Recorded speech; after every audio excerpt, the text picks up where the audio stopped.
Salve, salve meus amigos viajantes do fantástico mundo da química. A aula de hoje ela é teórica. A gente vai conversar sobre um tema muito importante e central na química, que é o NOx. Com o estudo do NOx, você pode, por exemplo, prever a formulação de compostos.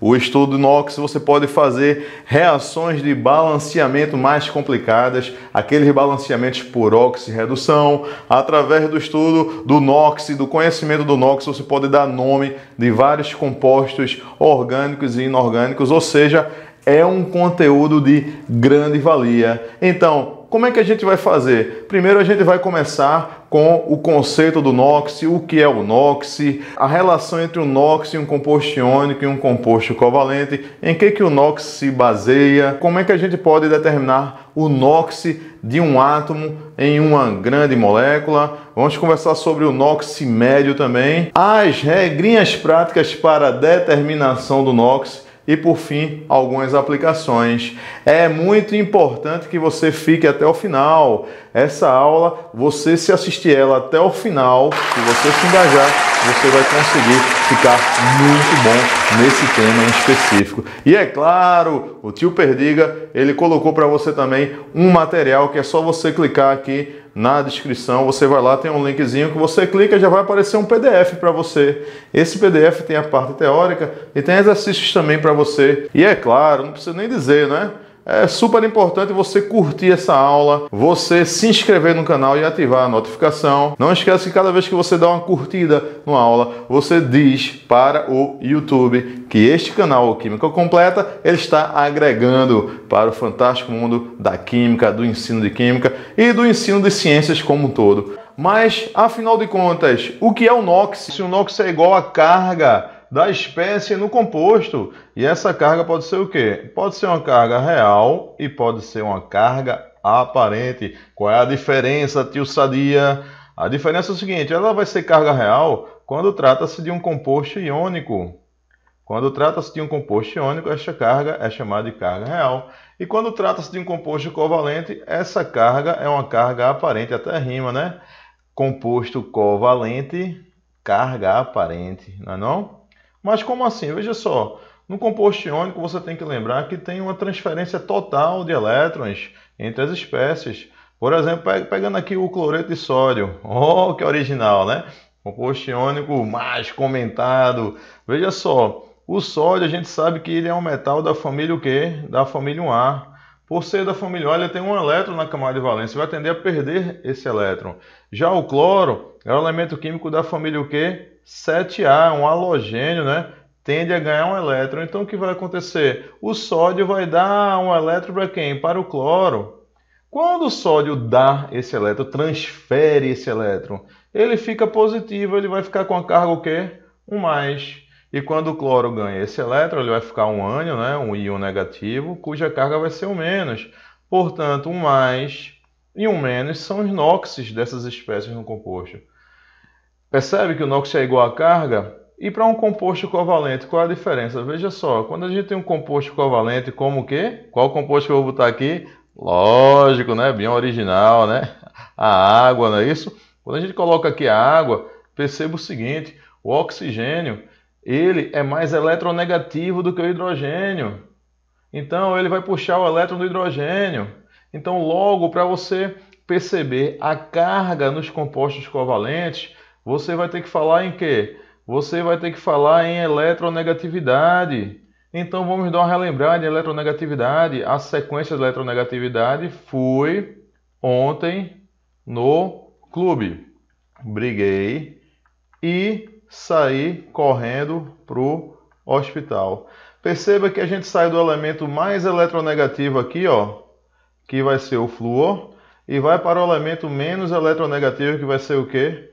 Que vai ser o hidrogênio. Ou seja, os elementos, quanto mais aqui, ó, quanto mais para cá, eles vão ser mais pegadores de elétrons, não é não? São mais eletronegativos.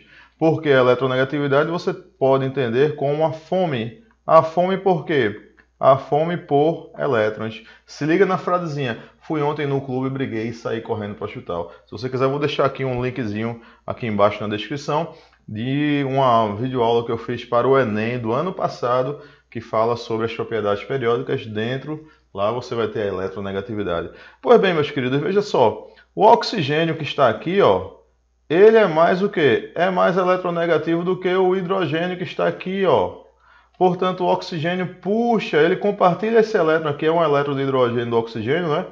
Mas como o oxigênio é mais eletronegativo que o hidrogênio, ele puxa a nuvem eletrônica para ele. Com isso, é como se ele estivesse ganhando o elétron de hidrogênio.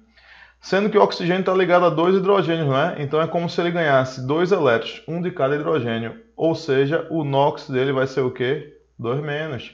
Enquanto que o hidrogênio vai ser o quê? 1+, porque cada hidrogênio é como se estivesse perdendo um elétron. Eu sei uma pergunta que você está pensando. Você está perguntando o seguinte: ô tio Sadia, por exemplo, olha o sódio aqui. O sódio, eu vou escrever ele com o NOx, assim, ó, vê? Eu vou escrever o sódio com o NOx 1+, presta atenção, 1+ ou +1? Essa é a dúvida, né? Ou seja, tanto faz eu escrever 1+ ou +1. Olha, eu vou dizer o seguinte, você vai acertar a questão do mesmo jeito se você colocar +1, tá? Agora, quimicamente, de verdade, é mais correto você colocar o número depois do sinal. Porque 1+ significa apenas que ele tem uma carga positiva a mais. E quando você coloca +1, sugere uma unidade, né? Que unidade é essa? Essa unidade vai ser o Coulomb, né? Sendo que uma unidade positiva corresponde a 1,6 vezes 10 elevado a -19 Coulomb positivo. Então não vamos por aí não, tá certo? Resumindo, você pode usar +1 ou 1+, 2- ou -2. Agora o mais correto é colocar primeiro o número e depois o sinal, tudo bem? Essa forma aqui, na verdade, é uma forma incorreta, mas você não vai perder a questão por causa disso, não. Você pode continuar escrevendo +1, eu deixo, tudo bem? Mas vamos embora, Sadia. Agora a gente vai perceber o seguinte, ó, como é que a gente vai usar isso, por exemplo, para saber o NOx dos elementos em uma molécula. Vamos aqui, eu peguei a molécula bem conhecida nossa, a glicose. Olha que molecão aqui, ó, é enorme, né? E a pergunta aqui é o seguinte, pergunta não, a determinação. Determine o NOx de cada átomo de carbono na molécula da glicose. Ui! Se sair assim para você, você setoriza a molécula, ó. Setorize ela quer, não é? O NOx do elemento carbono, você pode setorizar a molécula aqui, ó. Percebe o seguinte, entre carbono e carbono não rola nada, porque eles têm a mesma eletronegatividade, né? Então você só vai avaliar a ligação entre o carbono e os outros elementos aqui, ó. Aqui é o seguinte, o carbono é mais eletronegativo do que o hidrogênio, só é você consultar lá no início da aula a fileira de eletronegatividade, não é não? O carbono é mais eletronegativo do que o hidrogênio, então ele puxa um elétron do hidrogênio.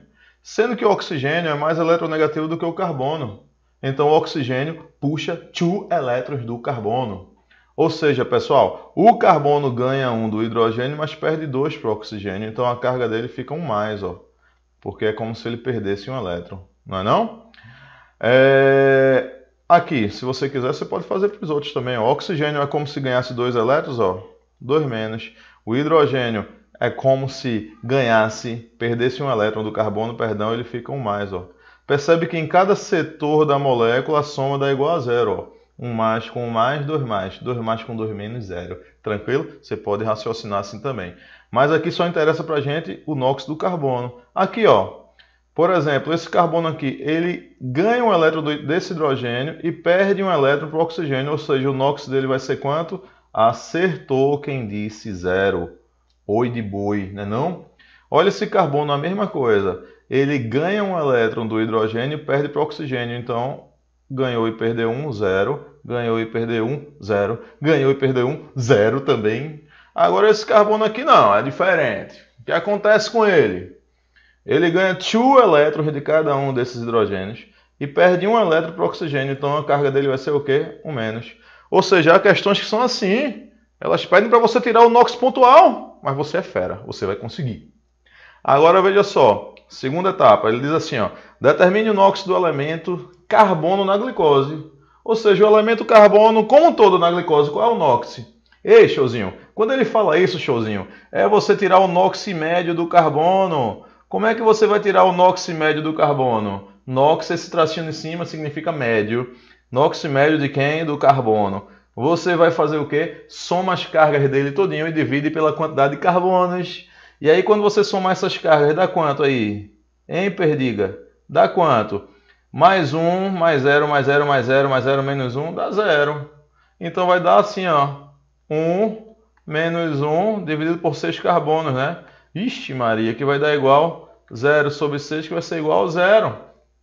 Ou seja, você determinar o NOx do elemento como um todo, o carbono, é semelhante ao que se faz assim, ó, vê. Coloca a fórmula da glicose junto, outra forma de fazer, ó, C6H12O6. Me diz uma coisa, qual é o NOx de cada oxigênio? Percebe que cada oxigênio foi o quê? 2 menos, porque esse oxigênio ganha 2 elétrons do carbono. Esse oxigênio também, ó, ganha 1 elétron do hidrogênio e 1 elétron do carbono, ou seja, todos os oxigênios aqui têm NOx 2 menos. Ou seja, o oxigênio aqui, ó, ele tem NOx 2 menos. E o hidrogênio tem NOx quanto? Cada hidrogênio aqui, ó, e todos os hidrogênios foi NOx o quê? 1 mais. Por quê? Esses hidrogênios estão ligados sempre a elementos mais eletronegativos do que eles. Então, ele vai ter NOx 1 mais. Então, os hidrogênios NOx o quê? 1 mais. O que é que você faz? Você multiplica aqui, ó, 2 vezes 6 dá o quê? 12 cargas negativas. 1 vezes 12, 12 cargas positivas.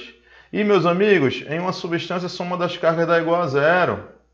Então, veja só, se eu tenho mais 12 e menos 12, já zerou, né? Os carbonos, obviamente, tem que ser 0. Todo mundo tem que ser 0 aqui. Percebe? Ou seja, para você tirar o NOx do elemento aqui, carbono, você não precisa passar por isso aqui, não. Ó. Quando ele pedir o NOx do elemento como um todo na molécula, você não vai precisar passar por isso aqui, não. Você já pode usar o quê? Olha... Tentei fazer um coração aqui, mas não consegui. Vê só, tu tem que usar isso aqui, ó, que é tipo uma regra prática. Então, o que é que eu vou te ensinar agora? Eu vou te ensinar agora um conjuntozinho de regras, que são as regras práticas, que você não precisa passar por isso aqui para tirar o NOx médio do elemento no composto. É o que a gente vai fazer agora. Tirar o quê? As regras práticas, observar as regras práticas. Tá certo? E essa aula aqui é em homenagem a nada mais nada menos do que o aluno Ayrton. O aluno Ayrton entrou em contato comigo pedindo aí para a gente dar uma esclarecida um pouco melhor sobre NOx. Então tá aí, Ayrton, essa aula em sua homenagem. Não esqueça, você é show! Vamos lá, vamos agora para as regras práticas de determinação do NOx. A regra 1, substância simples possui NOx igual a 0. Claro, ninguém vai puxar elétrons de ninguém porque tem iguais eletronegatividades, logo NOx igual a 0. Regrinha 2, metais alcalinos e prata, NOx 1 mais. Esses NOx não variam nos compostos químicos. Ou seja, se for metal alcalino, elemento da família A, lítio, sódio, potássio, rubídio, césio e frâncio, ou a prata, NOx 1 mais nos seus compostos não varia. Elemento da família 2A e o zinco, ou seja, berílio, magnésio, cálcio, estrôncio, bário e rádio, todos eles NOx 2 mais nos compostos. Alumínio, ele também tem um NOx invariável, não muda. NOx sempre 3 mais em todos os compostos. Agora com relação aos elementos da família 7A, os halogênios. Os elementos da família 7A têm NOx 1 menos em compostos binários. O que são compostos binários? Compostos formados por 2 elementos. Por exemplo, no composto AlCl3 é um composto binário. O cloro vai ter NOx 1 menos. Ou seja, nos compostos binários, os halogênios, que são os elementos da família 7A, NOx 1 menos. Vamos para um caso muito utilizado, o hidrogênio. O hidrogênio tem NOx 1 mais na grande maioria dos compostos. Qual é a exceção, tio Perdiga? A exceção é nos hidretos metálicos. Por exemplo, hidreto de sódio, onde o hidrogênio, ao invés de ser 1 mais, ele vai ser o quê? 1 menos. Oxigênio. O oxigênio tem NOx 2 menos na grande maioria dos compostos. Quais são as exceções? As exceções consistem nos peróxidos, onde o NOx do oxigênio é menos 1 ou 1 menos. Polióxidos, onde o NOx do oxigênio é 1,5 menos, ou seja, menos 1,5. E em compostos com flúor, por exemplo, OF2. No OF2, o oxigênio, ao contrário, vai ter NOx 2 mais. Ou no O2F2, o NOx do oxigênio vai ter carga de 1 mais. Agora, é claro, né? Na grande maioria dos compostos, o oxigênio é o quê? 2 menos. Esses que eu falei são apenas exceções. Regrinha super importante, regra 8. Nas substâncias, a soma das cargas tem que dar sempre igual a zero. E a regra 9, nos íons, a soma de todas as cargas é igual à carga do íon. Agora a gente vai perceber como é que a gente pode utilizar todas essas regras para determinar o NOx de todas as espécies, seja em cátions, íons ou moléculas. Tudo bem? Vamos agora fazer algumas aplicações e seguir algumas dicasinhas para você manda bem nesse conteúdo. Vamos embora!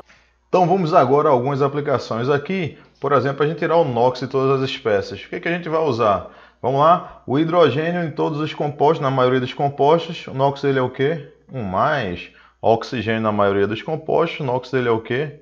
2-. E o fósforo, você vai usar o quê? X. Então, meus queridos, tem duas formas de fazer. Essa forma aqui, eu vou fazer uma vez, mas é a forma que eu não gosto, tá certo? O que você vai fazer? Depois que você coloca o NOx aqui, ó, você multiplica 1 vezes 3, você vai ter o quê? 3+. 1 vezes x, x. 2 vezes 4, -8. A soma tem que dar igual a quê? A 0. Então, você faz 3 mais x menos 8 igual a 0. Então, vamos lá. 3 menos 8, menos 5. Menos 5 vai para o outro lado positivo. Então, x vai ser igual a 5. E 5 positivo. Não é não? Porque você está usando todas as regras que a gente acabou de ver, tudo bem? Agora, não é assim que eu gosto de fazer não, eu prefiro fazer assim, ó, prefiro raciocinar dessa maneira. Coloco o NOx do hidrogênio é o quê? 1+ nos compostos, 1 vezes 3, 3 cargas positivas. Oxigênio é o quê? 2-, 2 vezes 4, o quê? 8 cargas negativas. E aí é só você raciocinar. Se a soma das cargas tem que dar igual a 0, se eu tenho 8 cargas negativas, eu tenho que ter 8 positivas. Se eu já tenho 3 positivas, aqui vai ser o quê? Vai ser o quê? 5+. E acabou-se, pessoal. Frio. Vamos lá nos íons, ó. A soma das cargas vai ser igual à carga dos íons. Por exemplo, aqui eu tenho o íon sulfato, né, cuja carga é 2-. O que eu faço? Eu posso isolar aqui, ó. Eu isolo, ó. Estou isolando. Ao isolar, a soma das cargas aqui tem que dar igual ao quê? A 2-. Ou seja, não vai ser igual a 0. Então vamos lá. E quanto ao oxigênio? O oxigênio é 2- e você faz 2 vezes 4, 8 cargas negativas. Agora me diz uma coisa. Se o oxigênio é 2- na maioria dos compostos, né? Por isso que eu botei 2-, quanto vai ser o enxofre? O enxofre vai ser tal que, somado com oxigênio, sobre 2 negativas. 2 cargas negativas tem que sobrar. Logo, você descobre que o enxofre vai ser quanto? O enxofre vai ser o quê? 6+. Percebe como é facinho? Para o fosfato, vamos lá? Como é que você vai fazer? Você vai isolar, ó. O fosfato tem carga 3- todinho, né? É um íon. Você isola, toda a soma das cargas tem que dar 3-, não é não? Quanto é o oxigênio? 2-. 2 vezes 4, 8 cargas negativas. Tá certo? Então, o fósforo tem que ser tal o quê? Somando com 8 negativas sobre 3 negativas. Logo, ele vai ser o quê? Ele vai ter que ser 5 positivas, 5+. Porque 5+ com 3- sobra 3- daqui. Tá certo? E quando cair assim, ó, CaClO4, 2. Olha, uma dica aqui é você dobrar tudo, não é? É uma boa dica, você dobra tudo aqui, ó. Por exemplo, aqui eu tenho cálcio, esse índice 2 vai dobrar tudo que tem dentro. Então não é um cloro vezes 2, 2. Então Cl2, oxigênios, 4 oxigênios vezes 2, 8, ó. Então, O8, ok? Tudo certo? Então vamos lá. Agora você faz normal. Qual é o NOx do cálcio? 2+, por quê? Ele é da família 2A, então NOx 2+. Qual é o NOx do oxigênio? 2-, né? Na maioria dos compostos. Então você faz, ó, 2 vezes 8 dá o quê, bebê? 16 cargas negativas. 2 vezes 1 dá o quê? 2 cargas positivas. Raciocine comigo agora. Como é um composto, a soma das cargas dá igual a quanto? A 0, não é isso aí? Então, veja só, para dar igual a 0, se eu tenho 16 negativas, eu tenho que ter 16 positivas. Sendo que aqui já tem o quê? Já tem 2 positivas. Faltam quantos? Faltam 12. Ou seja, 12 não, né? Perdão, 14. Ou seja, tem que ter 14 cargas positivas aqui para o cloro. Aí você diz, nossa, sadia, então o NOx dele é 14+. Não, porque você tem 2 cloros. Então cada um vai ser quanto, Sadia? 7 mais. Porque 7 mais vezes 2 vai dar os 14 daqui. Você entendeu? Espero que você tenha entendido, tá certo? Tudo sobre o NOX. O que é que eu vou fazer ainda por você? Veja só. Você que assistiu a aula até agora, eu vou dizer para você qual é a tua surpresa. A surpresa é o seguinte, é que no material que está aqui na descrição em PDF, tem 5 questõezinhas que eu vou responder na próxima videoaula, que eu já vou estar botando, né? Já vou me esforçar para daqui a, sei lá, daqui a 3 horas ter a próxima videoaula também, que é só dessa resolução, para não ficar muito grande, eu não fiz nessa. Então vê, você aqui na descrição tem um material com 5 questões que eu vou responder, tá certo? Na próxima videoaula. Então já tá de bônus aí para você. E a outra coisa é que tem mais 10 questões gabaritadas para você fazer. E qualquer dúvida você me procura, que eu te ajudo. Eu tô aqui para te ajudar mesmo, tá certo? E como é que você me ajuda? Você vai me ajudar e ajudar a Química como um todo, o ensino de Química, se inscrevendo no canal, ativando a notificação, divulgando para teus amigos, tá certo? E não esqueça, você é show!